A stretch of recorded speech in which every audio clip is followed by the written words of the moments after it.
Hey guys, and welcome back to PechPong, channel where I talk about match reviews and things that I do to try to get better, as well as some information stuff that maybe would help you get better. I hope you guys are doing great, and hope you're able to practice during these times. If not, there's always physical, which is a big part of the game, so yeah, keep practicing. Today we have a topic that is a good one, and it's a couple tips and things that I've learned over the course of my playing on how to improve your practicing. So I'm going to be giving you 5 great tips that I have found that really worked for me and have helped boost my practice sessions just to get the most out of them. Let's just get started and see what there is to see. Alright, tip number 1. It's a good one, and this is one that was used by Waldner. Someone in Sweden told me that this was one of the big things that really helped him to improve his game at a rate that was a bit faster than most people. And that tip is to practice like it's a match. And that might seem simple, but what he used to do is he used to keep score in his head when he was playing. So he didn't tell his opponent, hey, I'm keeping score. But yeah, he would just kind of keep score in his head, 1-1, 2-2, 3-3, 4-4. That way he would learn to win the points, and the learning curve is faster when you start keeping score, plus you're a lot more focused. This is something I like to do when I feel like, hey, I'm losing a little bit of focus. I'll just put some scores to it in my head, and yeah, it'll help me to boost my practice session and get a lot more out of it.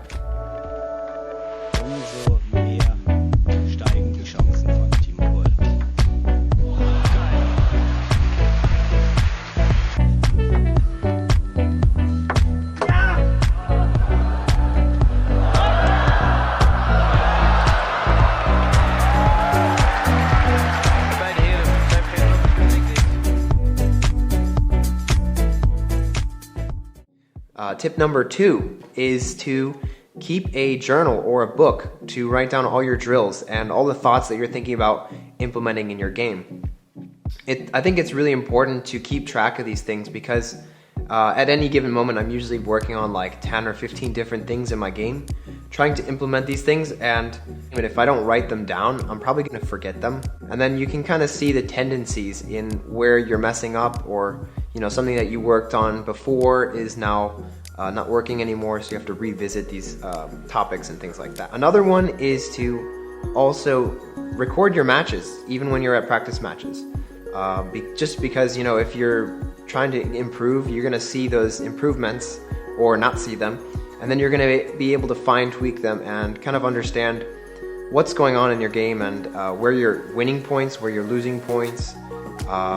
Sometimes you'll find out strengths or weaknesses that you may or not known you had. So yeah, keep a journal and also record all your matches. That's a really big helpful one that's been something I've done for the last couple years.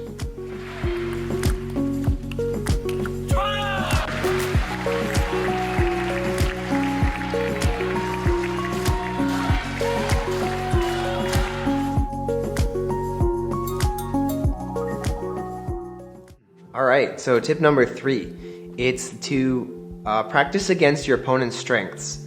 So if you're like me and you find yourself sometimes in situations where you're probably the best player in the hall and you need good practice partners to keep improving, I usually like to try and find players that have a strength, say like a blocker at the club, and I play directly to that strength, or I do drills where I'm hitting only to that blocker so that he can just block me around and use his strength against mine, because maybe his other parts of his game are not so strong, but if I play directly to that strength, I'm going to be getting a lot more benefit out of that kind of practice.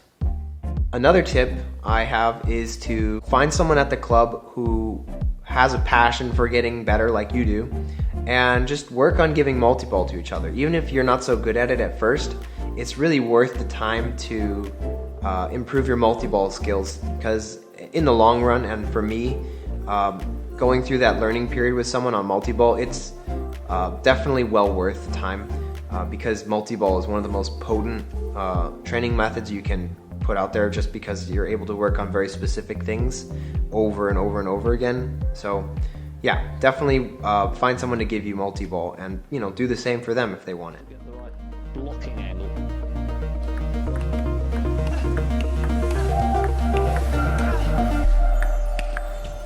he's working it back. Plenty of height and depth, and again. But surely Samsonov's got him where he wants him. He's bringing everything back. He's almost on the floor. Oh, you can't believe it. Oh my goodness. This is the rally of the competition. Oh, what a point. Jean-Michel Save raises his hand, the crown. Well, unbelievable retrieval from the Belgian player. Samsonov smashing the ball down at over 100 miles per hour. Phenomenal slice and save.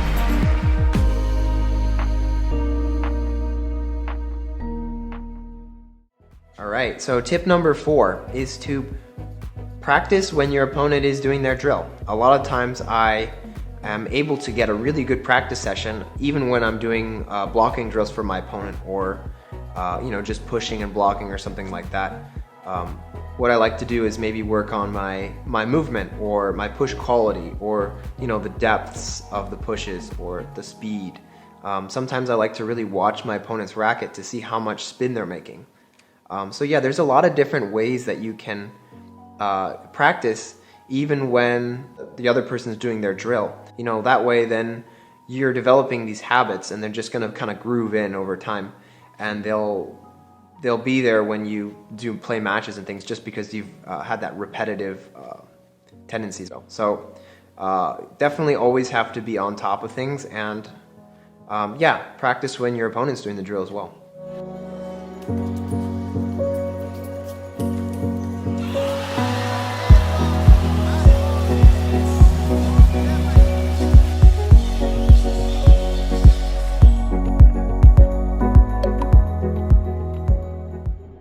And my last tip, probably one that's really helped me over time, I think it's more of a compounding tip, but yeah, the tip is dinner will taste better with a win. And this is something I started a couple years ago, and I would get tired at the end of practice and I would think, man, dinner will taste that much better if I win this match. And to be honest, it was just a motivation to give your last bit in the last time, because most people are pretty tired at the end of practice, and usually the difference between winning and losing is actually just trying and using your brain and using your energy to pull through.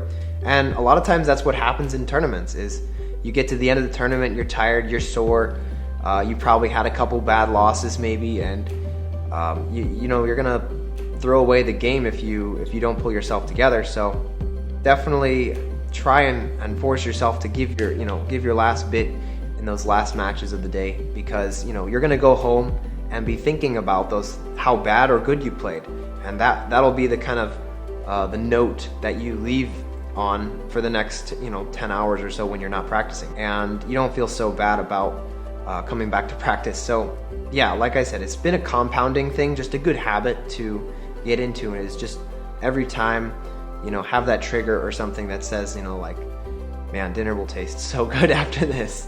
It's kind of dumb, but it's actually really helped me over the last couple of years, and I think installing some kind of mentality like that will be beneficial for anyone. So. 9:10. Saltierte der expressive Typ. Und in diesem Moment steht Michael Mays im Halbfinale der Tischtennis-WM von Shanghai.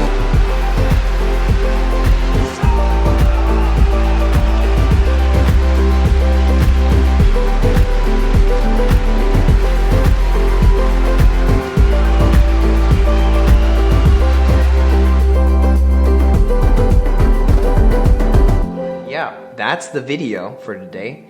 I hope you guys got a lot from that. I don't know, just leave in the comments actually if you have any cool tips that have really helped you, because I'm also really interested in understanding new ideas, new concepts that everyone kind of has something that really works for them. So yeah, and also I was wondering if anyone would be interested in me analyzing their video footage or their matches to see kind of their technique or their game strategy, and have me kind of go through the match and see where you guys can improve.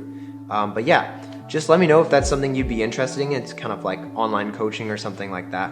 But yeah, I'd be very interested in helping you guys. Actually, I have a few people who have already contacted me and they just want me to look at their matches and things. So yeah, just let me know if that's something you'd be interested in. And yeah, so I'll see you guys next week in the next video. So have a good day, and I'll see you guys soon.